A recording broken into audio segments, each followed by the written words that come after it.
everyone. I'm John Rankin, and welcome back to Talking All-Stars, where we keep you up to date with all things All-Stars. Although we're already busy into 2021, let's take a final look at some of the 2020 accomplishments that help set the stage for what we expect to be a new year full of innovation, influence, and impact. Diversity, inclusion, and social justice efforts in New York and New Jersey received a major boost in December when the New York Jets contributed $250,000 each to the All-Stars Project, Innocence Project, New York Urban League, and Year Up. Let's take a look. Our founders didn't just want to join the protest. They wanted to really get deep down and understand how we can impact on the root of the issue, which is the lack of relationship between cops and kids. Our focus is primarily on education, making sure that children and youth receive a quality education and an education that prepares them for success. We've been, as you know, committed to impacting on the lives of inner city youth for 40 years now. And the world of sports has really emerged as a major lead force in leadership in terms of criminal justice reform. These are all young people who have the talent, the desire to really reach for their dreams, but may not know how to begin that journey. It was so informative to learn more about Year Up. Donating a check of $250,000. We just want to let you know that we've decided to make a $250,000 contribution to the New York Urban League, $250,000 donation to the All-Stars Project. The subgroup on our end that kind of identified the Innocence Project, we were really happy that they brought your organization to our attention. We're donating to you all a check of $250,000. Wow. We want to look for ways to deepen that partnership. It's really going to help us continue to create the next level of impact, and it's so important and needed more than ever. We want to figure out ways that we can further your mission. These type of partnerships is what really fosters transformation. So we really do look forward to working with you and working with the players to really commit to change in our community. Special thanks to the Jets for that great video. Gang Green players and staff will also be volunteering with us throughout the year. So everyone repeat after me. Jets, Jets, Jets, Jets. Can't wait. Now the Jets are also going to be volunteering on development coaching. And after rave reviews from 2020 participants, development coaching will debut this year as a full-fledged national program under the leadership of newly promoted director, Kaya Harris Thompson. I see you, sis. Now, Kaya and her team are busy, hard at work, organizing another group of 250 coaches for the spring program. But she took some time to speak from one of the fall coaching teams about what the experience has meant to them. A major thing was, she taught me that, it's important to acknowledge what you do, whether it be big or small, in terms of gaining confidence, you can't just immediately jump and say, oh, I'm a confident person. You have to take time to acknowledge yourself and the baby steps that you take every day to improve yourself as a person. So, it might not sound too difficult, but for me, it was really, really difficult. And, Sasha knows that, to just acknowledge myself, the small little baby steps. I was only ever thinking about the big things I did on a daily basis. So, I think just learning how to put things into perspective has been a really good thing for me.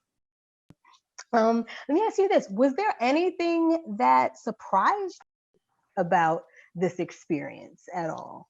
Anything that came out of it that you maybe weren't quite expecting? I'm always surprised when somebody gets it, get the importance of acknowledgement and seeing that change in her from going from kind of being shy to being really confident and relaxed on our conversation. It always sort of tears me up.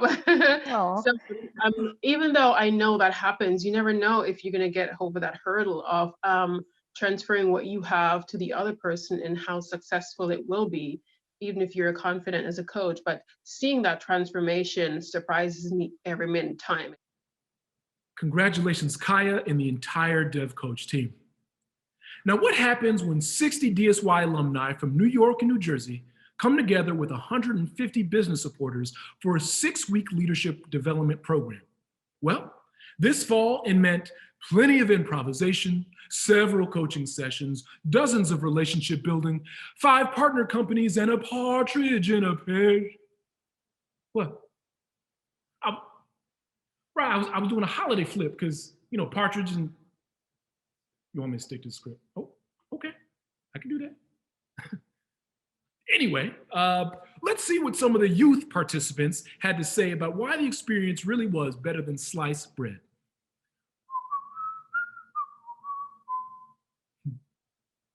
And ultimately, I'm thankful for being a part of this supportive community of peers, DSY staff, volunteers, and alumni. And you all have helped me evolve into a better version of myself in comparison to when I first started. And to that, I wanted to say thank you. Okay, thank you. So, and to answer your question, I would say it is the best thing since sliced bread, especially because I had a lot of great professionals help mentor me, and especially they were able to give me a lot of different perspective.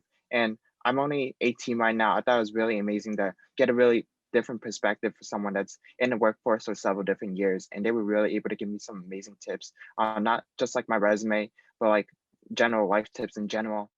Well said, well said.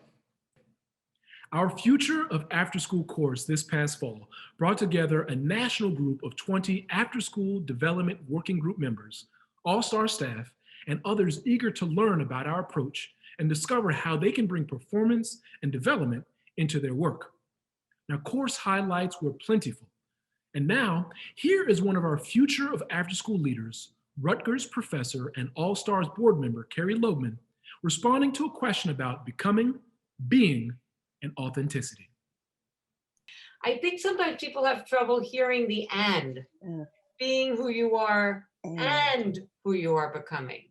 It's not being who you're not by itself. These things have a relationship to each other, and the environment has everything to do with whether the young person experiences it as a rejection of who they are or as a creative activity of building on who they are. And I think again about actors, we will go watch somebody play, we'll watch a movie, we watch actors and we don't think, oh, they're just faking it. Because the reason we can see Hamlet over and over and over again, if you like Hamlet, is because different people are both being who they are and Hamlet. Wow, the work they're doing there is fascinating. Now, our All-Stars alumni continue to make us and their communities very proud. 17-year-old Youth on Stage graduate Bintu Bazemore is a high school student in Brooklyn, where she is president of the Debate and Speech Club. When she attended a Black Lives Matter rally in New York a few weeks after the death of George Floyd, Bintu was handed a microphone and, without skipping a beat, spoke with clarity and passion to the gathered crowd. She has since been interviewed on MSNBC and featured in Time magazine. Let's hear from Bintu about how her speech, debate, and Youth on Stage experiences made it possible for her to speak from the heart on some very big stages. I happened to catch you on MSNBC the other night, and I was so happy to watch your interview and learn about your activism, your involvement with speech and debate. Can you tell us more about what's going on with your life, where you're at, and how you got there? Thank you for having me. I started off as a very quiet kid. I was not really informed or involved in politics, and I started going into speech and debate and the All-Stars program.